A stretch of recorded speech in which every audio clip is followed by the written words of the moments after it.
नमस्कार, मैं हूं शांता सिंह और आप देख रहे हैं बोले भारत। क्या आम आदमी पार्टी के घर में उसके मालिक केजरीवाल एंड कंपनी ने ही आग लगा दी है?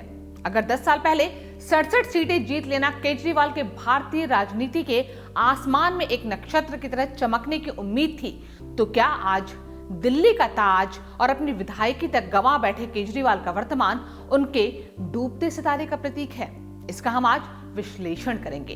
हम इस बात का भी विश्लेषण करेंगे कि कैसे केजरीवाल ने तमाम योग्य सहकर्मियों को, सहयोगियों को धोखे से या धक्के से अपने आप से दूर कर दिया और आज हार के बियाबान में अकेले पड़े हैं। लेकिन पहले आप इसे अच्छी तरह से समझने के लिए महान कवि सूर्यकांत त्रिपाठी निराला की ये कविता सुनिए।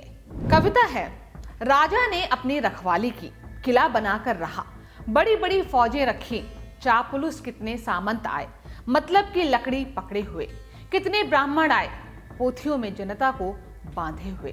कवियों ने उसकी बहादुरी के गीत गाए, लेखकों ने लेख लिखे, इतिहासकारों ने इतिहास के पन्ने भरे, नाट्य कलाकारों ने कितने नाटक रचे, रंगमंच पर खेले। जनता का जादू चला राजे के समाज का, लोक नारियों के लिए रानियां आदर्श हुई। धर्म का बढ़ावा रहा, धोखे से भरा हुआ, लोहा बजा धर्म पर, सभ्यता के नाम पर खून की नदी बही। आंख नाक कान मूंद कर जनता ने डुबकियां ली, आंख खुली राजा ने अपनी रखवाली की। एक अफसाने की तरह दिल्ली की राजनीति में आए और छाए अरविंद केजरीवाल की जिस तरह से दिल्ली में राजनीतिक पराजय हुई है, वो एक राजा के अपने चाटुकारों से घिर जाने, वास्तविकताओं से मुंह छुपाने और आत्ममुग्धता और जिद में जीने की कहानी है। आम आदमी पार्टी, बीजेपी और कांग्रेस के बाद देश की तीसरी पार्टी थी जिसकी एक साथ दो राज्यों में सरकार थी, जिसके पास राष्ट्रीय दल का दर्जा था, जो अपनी पार्टी का व्यापक विस्तार देख रही थी। लेकिन दिल्ली की हार ने आपके राजनीतिक चौहद्दी को बहुत छोटा कर दिया है। आखिर केजरीवाल के इस ऐतिहासिक हार के पीछे कारण क्या है? क्या वही कारण है जो चुनाव नतीजे आने के बाद से ही गिनाए जा रहे हैं? क्या सिर्फ शराब घोटाले में लगे भ्रष्टाचार के आरोपों ने केजरीवाल को कहीं का नहीं छोड़ा? क्या उनके शीश महल ने उनके प्रति दिल्ली के लोगों में विरक्ति पैदा कर दी? क्या रेवड़ी बांटने के नाम पर दिल्ली का खजाना खाली करने वाली बात उन पर लागू होने लगी थी? या फिर बीजेपी की कुशल रणनीति और प्रधानमंत्री नरेंद्र मोदी के नाम ने बीजेपी को अद्भुत जीत दिलवा दी और केजरीवाल को हार का मुंह देखना पड़ा? ये सब कारण सतही हैं। इन सबसे आगे जो सबसे अहम कारण है वो है केजरीवाल का दंभ, अहंकार, जिद और ये मान लेना कि उनकी जीत अवश्यंभावी है। वो लगातार ये बात कहते रहते थे कि उन्हें हराना मोदी के लिए इस जन्म में संभव नहीं है, इसके लिए उन्हें दोबारा जन्म लेना पड़ेगा। मैं नरेंद्र मोदी जी को कहना चाहता हूं, मोदी जी इस जन्म में तो आप हमको नहीं हरा सकते, दिल्ली के अंदर आम आदमी पार्टी को। आपको दूसरा जन्म लेना पड़ेगा, इस जन्म में तो नहीं हरा सकते आप आम आदमी पार्टी को दिल्ली में। मोदी ने तो इसी जन्म में केजरीवाल को हरा दिया और वो तीसरी जीत हासिल नहीं कर सके। केजरीवाल के इस अहंकार की झलक पिछले साल तब दिखी जब उन्होंने दिल्ली के मुख्यमंत्री पद से इस्तीफा दे दिया था। उनकी जगह आतिशी को मुख्यमंत्री बनाया गया था, लेकिन आतिशी ने अपनी कुर्सी के बगल में एक बड़ी कुर्सी खाली छोड़ रखी थी और खुल्लम खुल्ला कहती थी कि मुख्यमंत्री की असली कुर्सी वो खाली वाली ही है जिस पर चुनाव जीतकर केजरीवाल ही बैठेंगे। वही व्यथा है जो भरत जी की थी जब भगवान श्री राम 14 वर्ष के लिए अयोध्या से वनवास पे गए और भरत जी को अयोध्या का शासन संभालना पड़ा। जिस तरह भरत जी ने 14 साल तक भगवान श्री राम की खड़ाऊ रखकर अयोध्या का शासन संभाला, उसी तरह से आने वाले 4 महीने के लिए मैं दिल्ली सरकार चलाऊंगी। भगवान श्री राम ने अपने पिताजी द्वारा दिए गए एक वचन को निभाने के लिए 14 साल का वनवास स्वीकार किया। इसीलिए हम भगवान श्री राम को मर्यादा पुरुषोत्तम कहते हैं। आतिशी के इस बयान में भी यही दम था कि कौन है जो केजरीवाल को हरा देगा, लेकिन ये जनता है जो सिर माथे पर बिठाती है तो सिर पर चढ़े अहंकार के भूत को उतार भी देती है। केजरीवाल के इसी दंभ, अहंकार, जिद और राजनीतिक चालाकी के कारण उनके दोस्त, उनके साथी उनसे बिछड़ते गए। केजरीवाल का राजनीतिक जन्म अन्ना आंदोलन से हुआ था। 2011 का वो समय कौन भूल सकता है जब रामलीला मैदान में लोगों का हुजूम उमड़ता था।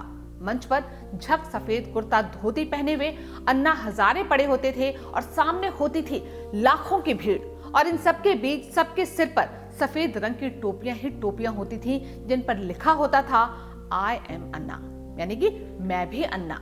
तब ऐसा लगा था कि अन्ना और उनकी टोली जिस शिद्दत के साथ उस आंदोलन को चला रही है उसमें वो भ्रष्टाचार को इस देश से जड़ से उखाड़ फेंकेंगे। मंच पर अन्ना अपने सहयोगियों के साथ अनशन पर बैठे थे। अन्ना के साथ उस अनशन पर बैठे लोगों में एक नाम अरविंद केजरीवाल का भी था। तब आंदोलन को चलाने और उसे मदद करने वालों में बहुत सारे नाम थे जो धीरे धीरे केजरीवाल से दूर छिटकते चले गए। उनमें देश के पूर्व कानून मंत्री शांति भूषण और उनके वकील पुत्र प्रशांत भूषण, किरण बेदी, कुमार विश्वास, योगेंद्र यादव जैसे नाम थे। लेकिन वो सभी धीरे धीरे केजरीवाल से दूर होते चले गए। बल्कि ये कहना चाहिए कि केजरीवाल के सत्ता में आने की कीमत इन्हें आम आदमी पार्टी से दूर होकर चुकानी पड़ी। लेकिन जब ये आंदोलन चल रहा था, जब राजनीति के लिए इसमें रंच मात्र जगह नहीं थी, तब भी लगता था कि केजरीवाल के दिमाग में ये बात अच्छे से बैठ चुकी है कि उन्हें राजनीति करनी है। इसलिए रामलीला मैदान से आंदोलन तो खत्म हो गया, लेकिन केजरीवाल की दिल्ली में गतिविधियां कम नहीं हुई। 2012 में केजरीवाल ने राजनीति में आने की घोषणा कर दी और साल का अंत आते आते 26 नवंबर 2012 को आम आदमी पार्टी के गठन की घोषणा कर दी।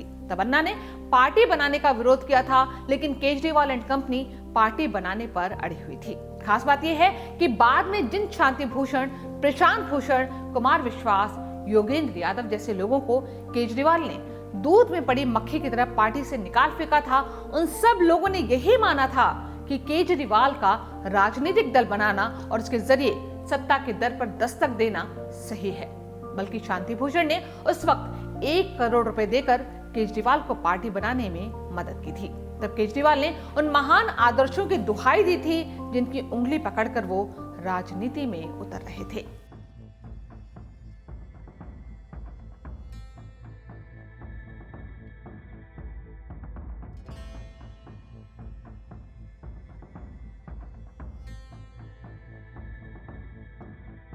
हालांकि तब बड़े बड़े दिग्गजों को अंदाजा नहीं था कि जिस केजरीवाल ने महज 1 साल पहले ही राजनीतिक दल बनाया था, वो पार्टी दिल्ली का राजनीतिक भविष्य बदल देगी।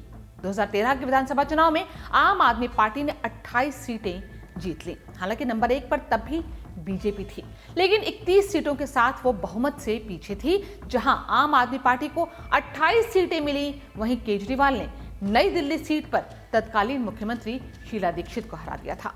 शीला दीक्षित की हार एक बड़ी घटना थी, क्योंकि वो पिछले 15 सालों से लगातार दिल्ली की मुख्यमंत्री बनी हुई थी। शीला दीक्षित की हार इसलिए भी अहम हो गई थी क्योंकि उनकी पहचान दिल्ली को बदलने वाले नेता की थी, जिन्होंने दिल्ली को चमका दिया था। इसके बाद केजरीवाल ने पीछे मुड़कर नहीं देखा। केजरीवाल ने अपने नाम के इर्द गिर्द एक किंवदंती जैसा मिथक गढ़ा। वो एक साथ भगत सिंह की शहादत, बाबा साहेब आम्बेडकर संविधान और मदर टेरेसा का सेवा भाव लेकर चलने लगे, ऐसा दिखाने लगे। लेकिन वास्तविकता में ऐसा कुछ नहीं हुआ। उन्होंने बेहतर स्कूल और अस्पताल देने की बात की। 2020 के चुनाव तक वो मॉडल स्कूल दिखाते भी थे, लेकिन 2025 के चुनाव में किसी ने स्कूल दिखाने की जहमत नहीं उठाई। 2015 में उन्होंने यमुना को चमका देने का वादा किया था। वो वादा 2020 में पूरा नहीं हुआ। फिर केजरीवाल ने 5 साल का वक्त और मांगा, वो भी बीत गया, लेकिन यमुना मैली और मैली होती गई। लेकिन अपनी कमी मान लेने की जगह केजरीवाल ने चालाकी दिखाई और ये कहने लगे कि हरियाणा में बीजेपी सरकार दिल्ली के लोगों को मारने के लिए यमुना में जहर मिलाकर पानी भेज रही थी। ऐसा लगता है कि केजरीवाल के इस झूठ और प्रपंच पर लोगों ने विश्वास नहीं किया। अमेरिका के सार्वकालिक महान राष्ट्रपति अब्राहम लिंकन ने कहा था कि आप सभी लोगों को कुछ समय के लिए मूर्ख बना सकते हैं और कुछ लोगों को हमेशा मूर्ख बना सकते हैं, लेकिन आप सभी लोगों को हमेशा मूर्ख नहीं बना सकते। लेकिन लगता है कि केजरीवाल ने ये मान लिया था कि सभी लोगों को वो हर समय मूर्ख बना लेंगे। लेकिन इस बार उनकी ये सोच, उनकी प्रवृत्ति उन पर भारी पड़ गई। वैसे पिछले 11-12 सालों में केजरीवाल को कामयाबियां बेशुमार मिली। 2013 में चुनाव जीतने के बाद बहुमत नहीं था तो उसी कांग्रेस के बाहरी समर्थन से सरकार बना ली, जिसके बारे में अपने बच्चों की कसम खाकर कहते थे कि कभी कांग्रेस के समर्थन से सरकार नहीं बनाएंगे। फिर भी लोगों ने केजरीवाल पर भरोसा किया था। उसके बाद 49 दिनों में ही इस्तीफा देने के बाद केजरीवाल ने लोकसभा चुनाव लड़ने का ऐलान कर दिया। खुद वाराणसी में प्रधानमंत्री नरेंद्र मोदी के खिलाफ चुनाव लड़ गए। केजरीवाल ने 2014 के लोकसभा चुनाव में 400 सीटों पर चुनाव लड़ा, लेकिन जीते सिर्फ 4, और वो भी पंजाब से। उसके बाद उन्हें लगा कि भूल हो गई, उन्हें दिल्ली पर ही फोकस करना चाहिए। वो दिल्ली लौटे, दिल्ली के लोगों से माफी मांगी और अकेले चुनाव में इतिहास रच दिया। अब उस केजरीवाल ने जन्म लिया जिसने अपने पुराने सहयोगियों को किनारे लगा दिया। आम आदमी पार्टी सिर्फ 10 साल के भीतर ही न सिर्फ 2 राज्यों में सरकार बनाने में कामयाब हो गई थी, बल्कि राष्ट्रीय दल भी बन गई। लेकिन केजरीवाल के दुर्दिन शुरू हुए जब शराब घोटाले में उन्हें जेल जाना पड़ा। हालांकि इस बीच वो लगातार ये कहते रहे कि उनकी पार्टी कट्टर ईमानदार पार्टी है, लेकिन उनके कहे का कम से कम दिल्ली के लोगों पर इस चुनाव में कोई फर्क नहीं पड़ा। दरअसल चुनाव से पहले ही ये लगने लगा था कि अन्ना हजारे आंदोलन के गर्भ से जन्मी पार्टी अपने सबसे बुरे दौर से गुजर रही है। लेकिन केजरीवाल ये मान चुके थे कि चंद्रमा और सूरज तो अपनी धुरी से टल सकते हैं, लेकिन दिल्ली में उनकी सत्ता में वापसी नहीं टलने वाली। लेकिन केजरीवाल भूल गए कि इतिहास बहुत निर्मम और निर्णायक होता है। अब देखिए कि जिस तरह नई दिल्ली सीट से उन्होंने 11 साल पहले तब की मुख्यमंत्री शीला दीक्षित को हराया था, आज उस सीट से वो खुद हार गए हैं। इतिहास के बारे में कहा जाता है कि वो खुद को दोहराता है, कभी हास्य के रूप में, कभी त्रासदी के रूप में। केजरीवाल के लिए वो इतिहास त्रासदी के रूप में दोहराया गया है। अब दिल्ली में केजरीवाल खाली हाथ हैं और उस हाथ में भी भ्रष्टाचार के आरोपों की कालिख लगी है। उनके विकास के दिल्ली मॉडल में फ्री वाले ऐलान के अलावा कुछ दिखता नहीं। दिल्ली के लोगों के लिए बेहतर भविष्य देने की स्थिति में वो दिखते नहीं। उनकी जिद, अहंकार, अड़ियल रुख के कारण बीच चुनाव में ही उनकी पार्टी के 8 विधायकों ने बीजेपी का दामन थाम लिया था। बल्कि उनकी सरकार में मंत्री रहे कैलाश गहलोत तो पहले ही बीजेपी में शामिल हो गए थे और बीजेपी के टिकट पर ही बिजवासन से इस बार भी चुनाव जीत गए हैं। 2022 में जब पंजाब में आम आदमी पार्टी की जीत हुई थी तो केजरीवाल के नंबर 2 मनीष सिसोदिया ने कहा था कि पंजाब के बाद अब पूरे देश में अरविंद केजरीवाल को राष्ट्रीय विकल्प के रूप में देखा जाने लगा है। अब तक लोग पूछते थे कि मोदी बनाम कौन। अब पूरे देश में माहौल बन रहा है कि मोदी जी की जगह अरविंद केजरीवाल को एक मौका देना है। लेकिन दिल्ली के चुनाव नतीजों ने केजरीवाल के आसमान में उड़ रहे गुब्बारे को जमीन पर ला पटका है। अब केजरीवाल के सामने चुनौती अपनी पार्टी को संभालने के साथ साथ कानूनी लड़ाई से बचने की भी है। बीजेपी की जीत के बाद बीजेपी दफ्तर में प्रधानमंत्री नरेंद्र मोदी ने कहा कि जिन लोगों ने दिल्ली को लूटा है उन्हें इसे वापस लौटाना पड़ेगा। उन्होंने कहा कि विधानसभा की पहली बैठक में ही सीएजी की रिपोर्ट पेश की जाएगी और उसके बाद कार्रवाई की जाएगी। मनीष सिसोदिया ने चुनाव हारने के बाद जब केजरीवाल से उनके घर जाकर मुलाकात की तो प्रधानमंत्री के भाषण के बाद संभव है कि ये बात की होगी कि कोर्ट कचहरी के चक्कर से समय कब निकलेगा जो संगठन पर ध्यान दे पाएंगे। अब आगे देखिए होता क्या है। बोले भारत के इस वीडियो में फिलहाल इतना ही। अगर ये वीडियो आपको पसंद आया हो तो इसे लाइक और शेयर करना ना भूलें। हो सके तो हमारे चैनल को सब्सक्राइब भी कर लें। जल्द मुलाकात होगी एक नए वीडियो के साथ। तब तक के लिए नमस्कार।